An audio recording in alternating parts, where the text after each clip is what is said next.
ከትዝታ ቅዠት ልብ አንጠልጣይ ታሪክ ደራሲ ሰምሃን ተራኪ ሶፊያ ዩሱፍ። ይሄንና መሰል የፍቅር ታሪኮችን ለማግኘት ቻናላችንን ሰብስክራይብ ያድርጉ። መልካም ቆይታ። መኪናዬን ወደ ከተማው ዳርቻ እየነዳሁ ሳለሁ በጎን መስታወት የሚታየው የካቡል የከተማ መብራት እየራቀኝ ሲሄድ በልቤ ውስጥ ያለው መቆጨት ግን ይበልጥ እየከበደኝ መጣ። ከኋላዬ የቀሩት ነገሮች ሁሉ የ16 ዓመት ትዝታዎቼ ነበሩ። 3 ወንድሞቼና ያደግኩበት ያ ትልቅ ቤት አሁን አንዳቸውም የኔ አይደሉም። ሐምሰን በውርስ ወረቀቱ ላይ ያንቺ ስም አልተጠቀሰም የሚለው ቃል ደርሶ በጆሮዬ እየተመላለሰ ያቃጭላል። መጨረሻ ላይ ለምጽዋት ያህል ወረወሩልኝ። ከከተማ ውጪ እንዳለሁ ቤት የጀመርኩት ጉዞ አለማብቃቱን ከርቀት እየተመለከትኩ የነበረው የኬላው ተቆጣጣሪ መብራት አሳወቀኝ። ከመኪናው ወርጄ ርቀቱን ከቃኘሁ በኋላ ወደ መኪናዬ ተመልሼ ማሽከርከር ጀመርኩኝ። በ2024 እንደ አውሮፓውያን አቆጣጠር ካቡል ዩኒቨርሲቲ ካስመረቃቸው ተማሪዎች መካከል ነበርኩኝ። የታሪክ ተመራማሪነቴ የራሴን ማንነት ሊያስገኝልኝ አልቻለም። አላገባሁም። ምናልባትም ራሴን እንደ ባዕድ ስለምቆጥር ሌላ ሰውን የኔ ማለት ድፍረት አጥቼ ይሆናል። 16 ዓመት ሙሉ በማደጉነት ጥላ ስር ሆኜ ለቤተሰቡ ያደረግኩት አገልግሎት ዋጋው ይሄ አሮጌ ቤት መሆኑን ሳስበው በጉሮሮዬ ውስጥ መራራ ስሜት ተሽጎደጎደ። መንገዱ እየጠቆረና እየጠበበ መጣ። መኪናዬን እየነዳሁ ትዝታዬ ወደ 1994 እንደ አውሮፓውያን አቆጣጠር ይመለሳል። የጦርነት ጭስ በነገሰበት በዛ ወቅት ነበር እናቴ አሳዳጊ ያገኘችኝ። ለ26 ዓመታት ልጄ እያለች በፍቅር ብታሳድገኝም ልጆቿ ግን ዛሬ እህትነቴን በአንድ የውርስ ወረቀት ሰረዙት። ለትዳር ዘገየሽ የሚለው ወቀሳቸውና እድሜሽ እየሄደ ነው የሚለው ተርቧቸው አሁን አልቋል።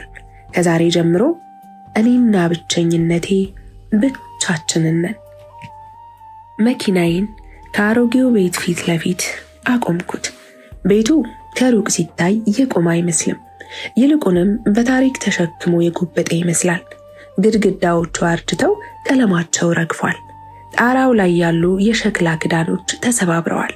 በሩን ስከፍተው የቆየ አቧራና የዝምታ ጠረን ተቀበለኝ። መብራቱን ሳበራው ብልጭ ድርግም የሚል ደካማ ብርሃን ክፍሉን ፈነጠቀው። ወለሉ እድሳት ይፈልጋል። ጣራውም በዝናብ ወቅት ውሃ ማሳለፉ አይቀሬ ነው። የከተማውን ቅንጦት የወሰዱት ወንድሞቼ እዚህ ቤት ውስጥ ሆኜ በስቃይ እንደምመለስ አስበው ይሆናል። ነገር ግን አላወቁም። እዚህ ፍርስራሽ ውስጥ እኔ ለመጀመሪያ ጊዜ ነፃነት የሚባል አየር እንደተነፈስኩ፣ በወለሉ ላይ ስራመድ እንጨቱ የሚያወጣው ጭው ጭው የሚል ድምፅ ብቻዬን እንዳልሆንኩ እየነገረኝ ያለ መሰለኝና ፈገግ አልኩኝ። ሳሎኑ መሃል ቆሜ በጣሪያው ትንሽዬ ቀዳዳ በተፈጠረው የብርሃን ፍንጣቂ ውስጥ የሚጨፍሩትን የአቧራ ዘሮች አየሁኝ። በውስጤ ለዓመታት ተቀብሮ የኖረ አንድ ስብራት በዝግታ ይላወስ ጀመር። ስለ ልቦናዬ እንደዚህ ቤት ግድግዳዎች የተሰነጠቀ ነው። የ26 ዓመት የባዕድነት ስሜት ምስጋና ቢስ እንዳትባይ በሚል ፍርሃት ታፍኖ የኖረ ጩኸት አሁን ጉሮሮዬን ይቧጭረዋል። የታሪክ ተመራማሪ መሆኔ የሚገርም ነው።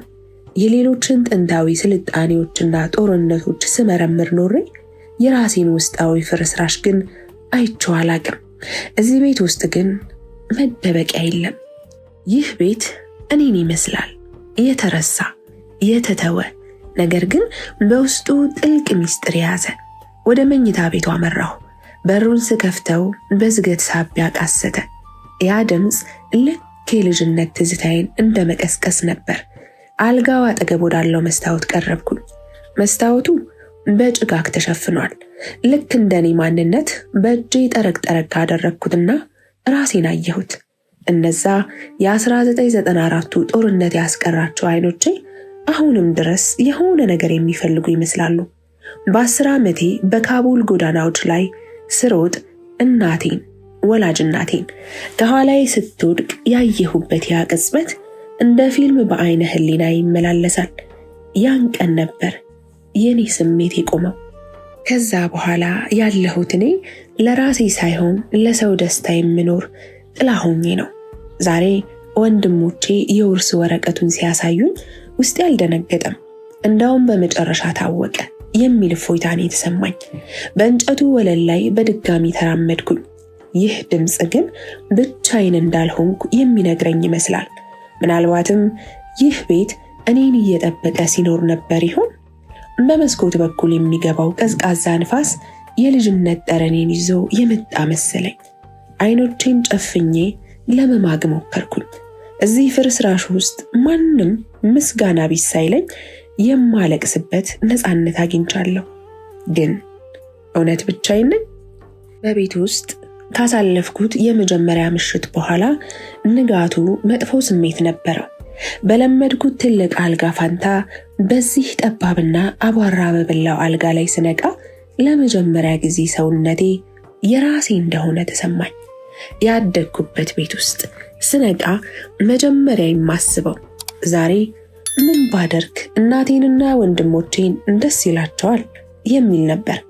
ያ የጥሩ ልጅ ጭንብል አሁን አያስፈልገኝም። ሆኖም ግን ያ ጭንብል ለዓመታት ቆዳዬ ላይ ተጣብቆ ስለቆየ አሁን ሲወልቅ የሚሰማኝ ህመም ቀላል አይደለም። ሰብአዊ ፍጥረታት ለምን እንዲህ እንደሆኑ ጠይቃለሁ።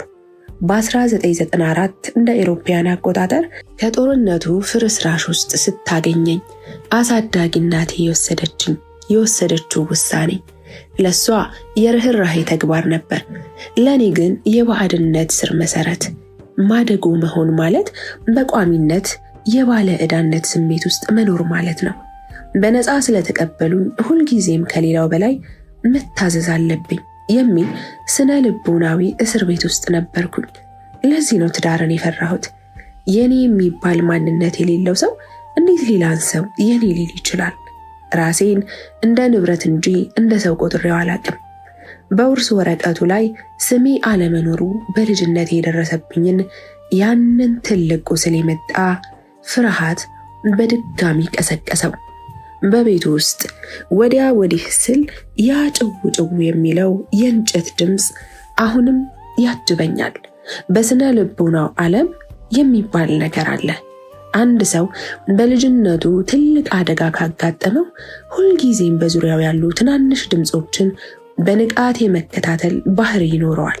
እኔም ያንን የ1994ቱን የቦምብ ድምፅ ላለመስማት ዛሬም ድረስ የቤቱን እንጨት ጩኸት እንኳ በጥንቃቄ አስተነትናለሁ። ወንድሞቼ እኔን እዚህ ቤት ውስጥ መቅጣት ፈልገው ሊሆን ይችላል። ግን ትልቁ ቅጣት እኔ ለዓመታት ራሴን የቀጣሁበት የማይገባኝ ሰው ነኝ የሚለው አስተሳሰብ ነው። ቀኑን ሙሉ ቤቱን በማጽዳት አሳለፍኩኝ። እያንዳንዱን የአቧራ ዘር ሳራግፍ በውስጤ የነበሩትን የጥፋተኝነት ስሜቶች አብሬ የማራግፍ መሰለኝ። የታሪክ ተመራማሪ መሆን ማለት ካለፈው ስህተት መማር ማለት ነው። እኔ ግን ካለፈው ሕይወቴ የተማርኩት ዝምታን ብቻ ነው። ዝምታ ደግሞ ለነፍስ መርዝ ነው። እናቴ አሳዳጊ ስትሞት እንኳን አላለቀስኩም። ለምን? ምክንያቱም ለቅሶ አስመሳይ እንዳያስብለኝ ፈርቼ ነበር። ስሜትን ማፈን ደግሞ ስነ ልቦናን ያደክማል። ዛሬ ግን በዚህ አሮጌ ግድግዳ መሃል ሆኜ የፈለግኩትን ያህል የመጮህ መብት እንዳለኝ ሳስብ ነፍሴ የራሷን ቅኝት እየተከተለች ስትደሰት ይሰማኛል። ወደ ማዕድ ክፍሉ ገባሁ። አሮጌው ጠረጴዛ ላይ ቁጭ ብዬ ግድግዳው ላይ ተከስኩኝ። ግድግዳው ላይ ያሉት ስንጥቆች የህይወቴን ካርታ ይመስላሉ። በ2024 ካቡል ዩኒቨርሲቲ ስመረቅ ፕሮፌሰር እንዲህ ብሎኝ ነበር፣ ታሪክ የሚጻፈው በአሸናፊዎች ነው። ግን እውነቱ የሚገኘው በተሸናፊዎች ዝምታ ውስጥ ነው። እኔ የተሸናፊዋ የታሪክ ተመራማሪ ነኝ። በወንድሞቼ ፊት ተሸንፌያለሁ። በውርስ ወረቀቱ ተሸንፌያለሁ። በ26 ዓመት አገልግሎቴ ተሸንፌያለሁ። ግን በዚህ ሽንፈት ውስጥ ነው እውነተኛው ማንነት የሚገኘው። ራሴን እንደ ባዕድ መቁጠሬን ካላቆምኩኝ የትም ብሄድ ቤቴን አላገኘውም። ምሽቱ ሲተካ ቤቱ ይበልጥ ይቀዘቅዛል። መብራቱን ሳበራው ብልጭ ድርግም የሚለው ደካማ ብርሃን በአእምሮዬ ውስጥ ያሉትን ግጭቶች ያሳየኛል። ለምን እዚህ መጣሁ የሚለው ጥያቄ በድጋሚ መጣ። መልሱ ግን ግልጽ ነው። እዚህ የመጣሁት ቤቱ ስላማረኝ ሳይሆን ከሰዎች ዓይን ለመሸሸግ ነው። ችግርን ከመጋፈጥ ይልቅ ርቆ መሄድ መምረጥን ተምሬያለሁ። አሁን ግን ርቄ የሚሄድበት ቦታ የለም። ከፊት ያለው ይሄ አሮጌ ግድግዳና እኔ ብቻ ነን። እንደ ቀደምት ታሪኮች ሁሉ የራሴን ታሪክ በ1994 እና በ1994 እስከ ብዬ ለሁለት ከፍዬ በጎን መስታወት እያየሁኝ የራቀኝ የከተማው መብራት በእውነት የራቀኝ የከተማው ኑሮ ሳይሆን ያ የውሸት ማንነቴ እንደሆነ አሁን ገባኝ። እዛ ትልቅ ቤት ውስጥ ሳለሁ እኔ ሰው አልነበርኩም። ይልቁንም የሌሎች ሰዎች ምኞት መጫወቻ ነበርኩኝ። የአእምሮ ጉዳት የሚባለው ነገር ልክ እንደዚህ ቤት ወለል ያለ ነው። ከላይ ሲያዩት ሰላም ይመስላል። ነገር ግን ስትራመድበት ጭው ጭው እያለ ውስጡ የደረሰበትን መሳሳት ይነግርሻል። እኔም በወንድሞቼ ፊት ስቆም የምለብሰው ያ ጠንካራና የማይበገር የሚመስል ሽፋን፣ ውስጤ ግን ልክ እንደዚህ ቤት የበሰበሰ እንጨት እየተንገዳገደ እንደነበር አሁን ነው የተረዳሁት። 26 ዓመት ሙሉ የነበረኝ ስያሜ ነፃነቴን ሰርቆት ኖሯል። በስነ ልቦናው ዓለም የትም ብትደርሺ ምንም ብትማሪ እኔ ለዚህ ቦታ አይገባኝም የሚል ስሜት የካቡል ዩኒቨርሲቲ ዲግሪን ስቀበል በራሱ በውስጤ ደስታ አልነበረም። ይልቁንም ይህን ያደረግኩት አሳዳጊዎቼን ለማስደሰት ነው የሚል የባርነት ስሜት እንጂ አሁን ግን እዚህ አቧራ በበላው ክፍል ውስጥ ራሴን የመጥላት መብት እንኳ የራሴ እንደሆነ ይሰማኛል። ማንም አይዞሽ ብሎ በሐሰት አያጽናናኝም። ብቸኝነት የራሱ የሆነ ጨካኝ ግን ደግሞ እውነተኛ መስታወት አለው። ብቸኝነት አይዋሽም፣ የውሸት ተስፋም እምነትም አይሰጥም።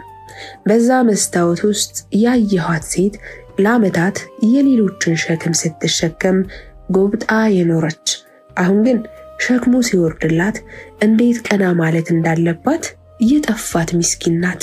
ሰዓቱ እኩለ ሌሊት አልፏል። በቤቱ ውስጥ ያለው ዝምታ ይበልጥ እየከበደ መጣ። አልጋይ ላይ ተኝቼ ጣራውን አያለሁ። መኪናዬን ወደዚህ ቤት አቅጣጫ ስነዳ በጎን መስታወት ያየሁት ርቀት ከትዝታዬ ለመራቅ የሞከርኩትን ያህል አራቀም። የሰው ልጅ ስነ ልቦናና በጣም ውስብስብ ያለ ነው። 1000 ኪሎ ሜትሮች ብትርቂም ቁስልሽ አብሮሽ በመኪናው የኋላ ወንበር ላይ ይቀመጣል። በጀርባሽ ባዘልሽው ቦርሳ ውስጥ ይታጨቃል። አይለቅሽም።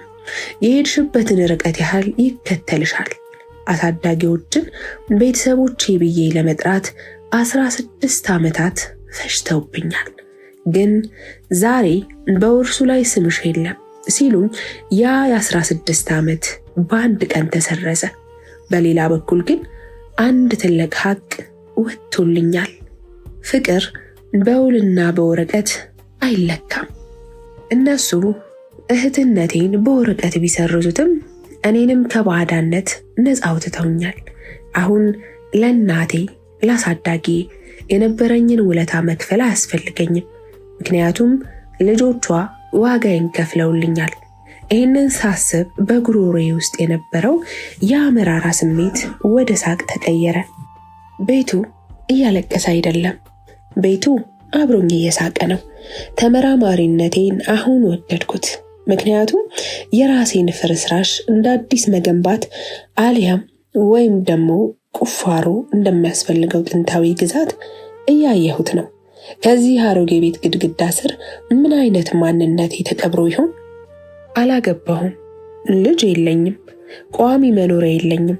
ግን ለመጀመሪያ ጊዜ እኔ አለኝ የሚባለው ደረጃ የሚጀምረው ሁሉንም ነገር አተን ራሳችንን ስናገኝ ነው።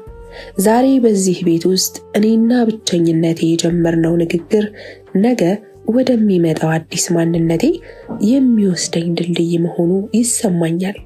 አልጋዬ ላይ ተኝቼ አይኖቼን ስጨፍን የዚህ አሮጌ ቤት ዝምታ ባንዴ ወደ ጩኸት ይቀየራል። የሰው ልጅ ስለ ልቦና የሚናገረውም እዚህ ጋ ነው። ዛሬ ላይ ከቆመበት በትዝታ ወደ ትላንት ይገለባል። ያለሁት በ2024 ቢሆንም ትውስታዬ ግን አሁንም 1994 የካቡል ጎዳናዎች ላይ እየሮጠ ነው። ያኔ የ10 ዓመት ልጅ ነበርኩኝ። እናቴ ወላጅ እናቴ እጄን አጥብቃ ይዛኝ ስንሮጥ ከጀርባችን የሚሰማው የመድፍ ድምፅ ልክ እንደ መሬት መንቀጥቀጥ ይናጥ ነበር። ያ ቀን የልጅነት ጊዜ ያበቃበትና በራሴ ወጥመድ ውስጥ የወደቅኩ ታዳጊ ሆኜ የተወለድኩበት የመጀመሪያ ቀን ነው። ጦርነት ካርታዎችን ይቀይራል። እኔ ጋ ግን ጦርነት ማንነቴን ነው የሰባበረው። እናቴ በድንገት እጄን ስትለቀውና ወደ መሬት ስትዘረር ያየሁበት ያ ቅጽበት በአእምሮዬ ውስጥ በደማቅ ቀለም ተቀርጾ ቀርቷል። ነፍስሽ ከሚሰማት ከባድ ህመም የተነሳ ራስሽን ከሁኔታው ነጥሎ እንደሌላ ሰው ማየት፣ ይህ አይነቱ ስሜት ያኔ እናቴ ደም ስትተፋ ሳይ አላለቀስኩም። ይልቁንም በድንጋጤ ቆሜ እመለከታት ነበረ። ያ የዝምታ መርገምት ነው። ዛሬም ድረስ በ26 ዓመት ዕድሜ ላይ ሌላ ሰውን የኔ ለማለት ድፍረት የነሳኝ። እናቴን ያጣሁት በቦምብ ብቻ አልነበረም። ዓለም ደህንነቷ የተጠበቀ ስፍራ አለመሆኗን ጭምር ነው ያረጋገጥኩባት። አሁን የዚህ አሮጌ ቤት ውስጥ ሆኜ ያንን የ10 ዓመት ልጅነቴን ሳስበው አሳዳጊ እናቴ ያገኘችኝ ሰዓት ትዝ ይለኛል። በጭስና በአቧራ ተለውሼ የአንድ ቤት ጥግ ላይ ተቀምጬ ጣቴን እየመጠመጥኩ ነበር።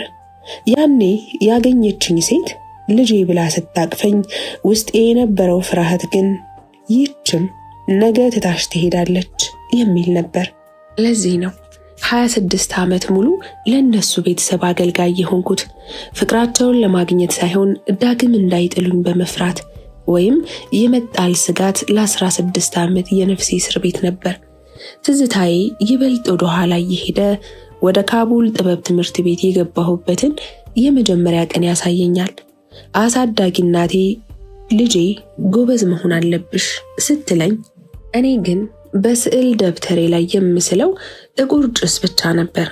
መምህራኖቼ ለምን ብርሃማ ቀለሞችን እንደ ነጭ፣ ቢጫ፣ አረንጓዴ እንዲሁም ሐምራዊ ቀለም አትጠቀሚም ይሉኝ ነበረ። እነሱ አያውቁም። በ10 ዓመት ሕፃን አይን ውስጥ የገባ ጭስ በምንም አይነት ደማቅ ቀለም አይለወጥም። ያኔ ከወንድሞቼ ጋር ስጫወት ሁልጊዜም ተሸናፊ የምሆነው እኔ ነበርኩኝ። እህቴ የጸደቀውን መሸነፍን ስትቀበል ብቻ እንደሆነ ከልጅነቴ ተረድቼ ነው ያደግኩት። ዛሬ በመኪናዬ ወደዚህ ዳርቻ ስመጣ በመስታወቱ የታዩኝ የከተማ መብራቶች ሳይሆኑ ያኔ በልጅነት ያየኋቸው የሚቃጠሉ ቤቶች ነበሩ። የስነ ልቦና ምሁራን ፍላሽባክ የሚሉት ይህንን ነው። ያለፈው ክስተት ልክ አሁን እየሆነ ያለ ይመስል ስሜትሽን ይቆጣጠረዋል። አላገባሁም። ምክንያቱም ማንም ወንድ እጄን ሲይዘኝ እናቴ እጄን የለቀቀችበት ቅጽበት ትዝ ይለኛል። እጅን መጨበጥ ለኔ የፍቅር መገለጫ ሳይሆን የመለየት የመጀመሪያ መስሎ ነው የሚታየኝ። ይህ አሮጌ ቤት አሁን ለኔ የትዝታ ማከማቻ ሆኗል። ሕፃንነቴን ማቀፍ የጀመርኩት መሰለኝ። ጥፋቱ ያንቺ አልነበረም እያልኳት ነው። ወንድሞቼ በውርስ ስሜን ቢሰርዙትም የታሪክ ተመራማሪነቴን ግን የነፍሴን ውርስ እንድፈልግ አስገድዶኛል። የኔ ውርስ ያ የከተማው ቅንጦት ሳይሆን ይህ ተሰባብሮም የቆመው የማንነቴ ፍርስራሽ ነው። በዚህ አሮጌ ቤት ውስጥ ብቸኝነትን ስጋፈጥ ትልቁ ትግል ከውጭ ካሉ ሰዎች ጋር ሳይሆን በውስጤ ካሉት ሁለት እኔዎች ጋር መሆኑን ተረዳሁ። አንደኛዋ እኔ ለ16 ዓመታት በማደጎነት ጥላ ስር የኖረችው፣ ሁልጊዜም ይቅርታ የምትጠይቀው፣ ለሰው ደስታ ራሷን የምትሰዋውና በውርስ ወረቀቱ ላይ ስሟ ባለመኖሩ የተሸማቀቀችው ሴት ናት። ሁለተኛዋ ደግሞ በ1994 እናቷን በጦርነት መሃል ያጣቸዋ እና ደግሞ ሕይወትን በጥርጣሬ የምታየዋ ያቺ የ10 ዓመት ሕፃን ናት። በዚህ ፍርስራሽ ውስጥ ሁለቱ ፊት ለፊት ተፋጠዋል። እያንዳንዱ ሰው በውስጡ የተለያዩ ክፍሎች አሉት። የኔ ተከላካይ ክፍል ለዓመታት ዝምታን እንደ ጋሻ ተጠቅሞበታል። ዝም ካልሽ ማንም አይጎዳሽም፣ ዝም ካልሽ ማንም አይጥልሽም እያለኝ ኖሯል። አሁን ግን በዚህ ብቸኝነት ውስጥ ያ ድምፅ ዋጋ አጥቷል። ለምን ዝም አልሽ የሚል አዲስ የጥያቄ ጅራፍ እኔን ይገርፈኛል። ምርምር ውስጥ መስራቴ እዚህ ጋር ይከዳኛል። የጥንት የምታየው እሱም ጦርነቶችን ስመረምር ኖሬ በውስጥ የታፈነውን የታሪክ መዝገብ ገልጬ ለማንበብ ድፍረት አጥቻለሁ። እስከ መቼ ነው ሌላ ሰው እንዲተርክልሽ የምትፈቅጂው ይለኛል። በልቤ ውስጥ ያለውን የባለቤትነት ታሪክ መልሼ ለመጻፍ እየታገልኩ ነው። ትግሉ ከባድ ነው። ምክንያቱም ለዓመታት የማረባ ነኝ ብሎ ያመነን አእምሮ ክቡር ነሽ ብሎ ማሳመን ልክ የፈረሰ ከተማን እንደ አዲስ የመገንባት ያህል ከባድ ስራ ነው። ትግሌን ለመቀጠል የወሰንኩት በዝምታ ሳይሆን ትዝታዬን በመጋፈጥ ነው። የፈራረሰውን ነገር ፊት ለፊት መጋፈጥ። እኔም ያንን የ1994ቱን ቀን ፊት ለፊት ለመጋፈጥ ወሰንኩኝ። አልጋዬ ላይ ቁጭ ብዬ አይኖቼን ጨፈንኩ። የቦምቡን ድምፅ፣ የናፍጣውን ሁሉንም ነገር፣ የናፍጣውን ሽታና የእናቴን እጅ ሙቀት በምናቤ መልሼ አመጣሁት። ያኔ እናቴ እጄን ስትለቀው የተሰማኝ ብርድ ዛሬም በዚህ ቤት ውስጥ ይሰማኛል። በዛ ወቅት በሕፃን አእምሮዬ እናቴ እጄን የለቀቀችው እኔን ስላልፈለገችኝ ነው የሚል የተሳሳተ መደምደሚያ ላይ ደርሼ ነበር። ይህ ወይም መሰረታዊ እምነት ሕይወቴን በሙሉ መርዞታል። ዛሬ ግን እንደ አንዲት ወጣት ሴት ወደ ጎልማሳነት እንደተጠጋች የበሰለች ሴት ያንን ትዕይንት ደግሜ ያየሁት። እናቴ እጄን የለቀቀችው ስለጠላችኝ ሳይሆን ጥይቱ ስለመታት እንደነበር አሁን በአዋቂ አይን አየሁት። ይህ ስለ ልቦናዊ ግኝት በውስጥ ያለውን የ16 ዓመት ቋጠሮ ፈታው። ጥፋቱ ያንቺ አልነበረም የሚለው ድምፅ ከግድግዳዎቹ በላይ ሆኖ የሚያስተጋባ መሰለኝ። በዚህ ትግል ውስጥ ትልቁ ጠላቴ የጥፋተኝነት ስሜት ነው። እናቴ ስትሞት እኔ በመትረፍ የሚሰማኝ ጥፋተኝነት ሕይወቴን በሙሉ እንዳላጣጥመው አድርጎኛል። ዛሬ ግን በዚህ ቤት መሃል ለራሴ ይቅርታ መጠየቅ ጀመርኩኝ። ወንድሞቼ በውርስ ስሜን በመሰረዛቸው አመሰገንኳቸው። ምክንያቱም እነሱ በከፈቱልኝ በዚህ የብቸኝነት በር በኩል ገብቼ ነው ራሴን ያገኘሁት። ታሪክ ሁልጊዜም መጨረሻው ሞትና ፍርስራሽ አይደለም። አንዳንዴ በፍርስራሽ መሃል አዲስ ሕይወት ይበቅላል። እኔም ከ16 ዓመታት በኋላ በገዛ ፍርስራሼ ላይ ቆሜ እኔ ማን ነኝ የሚለውን ጥያቄ በድፍረት መመለስ ጀምሬያለሁ። ባለሁበት ቤት ውስጥ ባሳለፍኳቸው ሳምንታት ውስጥ አንድ ትልቅ እውነት ተገለጠልኝ። ራሴን መቀበል እንዳለብኝ። ራስን መቀበል ማለት ራስን መውደድ ብቻ ሳይሆን የራስን ታሪክ ሙሉ በሙሉ በባለቤትነት መረከብ ማለት ነው። ለዓመታት ራሴን እንደ ባዕድና እንደ ተረፈ ምርት ነው ሳየው የነበረው። በውርሱ ላይ ስምሽ የለም የሚለው ቃል መጀመሪያ ላይ ቢያቆስለኝም አሁን ግን እንደ ነፃነት አዋጅ ነው የታየኝ። ወንድሞቼ የውርስ ወረቀቱን ሲነፍኩኝ ሳያውቁት የሰጡኝ ትልቅ ስጦታ ተገቢነትን፣ ከሰው ፍቃድ ውጭ የማግኘትን መብቴን ነው። የስነ ልቦና ጠበብት የሚሉት ጽንሰ ሐሳብ ይሄው ይመስለኛል። ይህም ማለት ሁኔታዎችን ለመቀየር ከመሞከር ይልቅ ያሉበትን እውነታ ያለምንም ቅድመ ሁኔታ አምኖ መቀበል ነው። ዛሬ እኔ 26 ዓመቴ ነው። አላገባሁም። ስራ የለኝም። ያለኝ ይሄ በታሪክ ሸክም የጎበጠ አሮጌ ቤት ብቻ ነው። ይህንን እውነታ ስቀበለው በውስጥ የነበረው ትግል በዝግታ ቆመ። 16 ዓመት ሙሉ የተሻልኩ በሆን ኖሮ የራሳቸው ያደርጉኝ ነበር የሚለው የልጅነት ሰቀቀኔ አሁን ዋጋ አጥቷል። እውነታው ግን እኔ ምንም ብሆን እነሱ እኔን የመቀበል አቅም እንዳልነበራቸው መረዳቴ ነው። ራስን መቀበል የሚጀምረው ሌላው እንዲቀበልሽ ከመመኘት ስታቆሚ ነው። አዎ ቤቱ አርጅቷል። አዎ እኔም በውስጥ ያርጅቻለሁ። ቤቱ ተረስቷል። እኔም ተረስቻለሁ። ይህ መመሳሰል በውስጤ ትልቅ ሰላም ፈጠረ። ራሴን እንደ ተራኪ ማየት ጀመርኩኝ። ታሪኬ ገና አላበቃም። እንዲያውም የታሪኬ ሁለተኛው ምዕራፍ አሁን ተጀመረ። ራስን መቀበል ተግባራዊ እርምጃዎችን ይፈልጋል። የአካባቢሽን ሁኔታ ስትቀይሪ አእምሮሽም አብሮሽ የመለወጥ ምልክት ያሳያል። አቧራውን አበስኩኝ። መስኮቶችን ወለል አድርጌ ከፈትኩና ወለሉ ላይ የነበረውን ቆሻሻ አንድ ባንድ ጠርጌ አወጣሁ። እያንዳንዱ እንቅስቃሴ እኔ እዚህ አለሁ፣ ይህ ቦታ የኔ ነው የሚል የባለቤትነት ማረጋገጫ ነበረው። አሁን ራሴን በመስታወት ስመለከት የማየው ተሸናፊዋን ሴት አይደለም። በ1994 እናቷን አታ፣ በ2024 ደግሞ ቤተሰቧን አታ አሁንም ቆማ ያለችውን ብርቱ ሴት ነው። ይህም ስሜት ዘላቂ ከሆነ የመላመድና የመጽናት ብቃት ይባላል። እኔ የሰለጠኑ ሀገራት ከውድቀት በኋላ እንዴት እንደተነሱ አጥንቻለሁ። አሁን ግን የራሴን ከውድቅት የመነሳት ታሪክ እንደ ድል እያከበርኩ ነው። ምክንያቱም ራሴን ከሌሎች በተሻለ ተቀብየዋለሁ። ራስን መቀበል ማለት የራስሽን ድክመት፣ የራስሽን ጠባሳና የራስሽን ብቸኝነት እንደ ውድ ጌጥ አድርጎ መልበስ ጭምር ነው። ሰልፍ ኮንፊደንስ ሲባል ሰምተሽ ታውቂያለሽ? ይህ ሂደት ማንነትሽን ለማረጋገጥ ከሌላ ሰው ምስክርነት ወይም አድንቆት አለመጠበቅ ማለት ነው። አቧራው የጠፋበት ክፍል ውስጥ የሚንሸራሸረው አየር አዲስ ትርጉም አለው። መስኮቶችን ወለል አድርጌ ስከፍት የገባው ብርሃን በውስጤ ለዓመታት ተደብቆ የነበረውን ፍርሃት አጋልጦ አውጥቶታል። በ1994 እናቴን ስቀብር በውስጤ የነበረችውን ትንሽዬ ልጅ አብራ የተቀበረች ይመስለኝ ነበር። በ2024 ቤተሰቦቼን ሳጣ ደግሞ ዓለም መጨረሻዋ ላይ የደረሰች መስሎኝ ነበር። ነገር ግን ዛሬ በመስታወት ፊት ቆሜ ሳየው ያቺ ልጅ አልሞተችም። ይልቁንም በጠባሳዎቿ መሃል በጽናት መቆምን ተምራለች።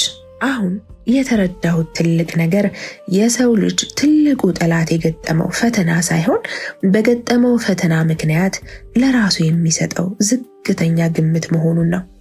ሰልፍ ኮንፊደንስ ወይም ራስን ማረጋገጥ ማለት ይሄ ነው። ማንም መጥቶ ጎበዝ ነሽ እንዲለኝ አልጠብቅም። ማንም መጥቶ ጠባሳዬን እንዲያክምልኝ አልማጸንም። ምክንያቱም ጠባሳዎቼ የውርደት ምልክቶች ሳይሆኑ በህይወት ጦርነት ውስጥ አልፌ ለመትረፌ የተሰጡኝ የድል ሜዳሊያዎች ናቸው። ለረጅም ጊዜ ስሮጥ ነበር። ካለፈው ታሪኬ፣ ከወላጅ እናቴ ሞት ትዝታ፣ ባለሁበት ዓመት ካጣኋት አሳዳጊ ሐዘንና ከውስጤ ብቸኝነትን ለማምለጥ ስል በሰዎች አድንቆትና በውጭ እርዳታ ውስጥ መጠጊያ ስፈልግ ነበር። ነገር ግን ማንም ሊሞላው የማይችል ባዶነት በውስጤ እንዳለ መዘንጋቴን አሰብኩት። ያን ባዶነት ሊሞላ የሚችለው ሰው እኔ ራሴ ብቻ እንደሆንኩኝ የተገነዘብኩት ዛሬ አሁን ነው። ተፈጸመ። አብራችሁ የነበርኩት ሶፊያ ዩሱፍ ነበርኩኝ። ይህንና መሰል የፍቅር ታሪኮችን ለማግኘት ቻናላችንን ሰብስክራይብ ያድርጉ። ስላዳመጡን ምስጋናችን ከልብ ነው።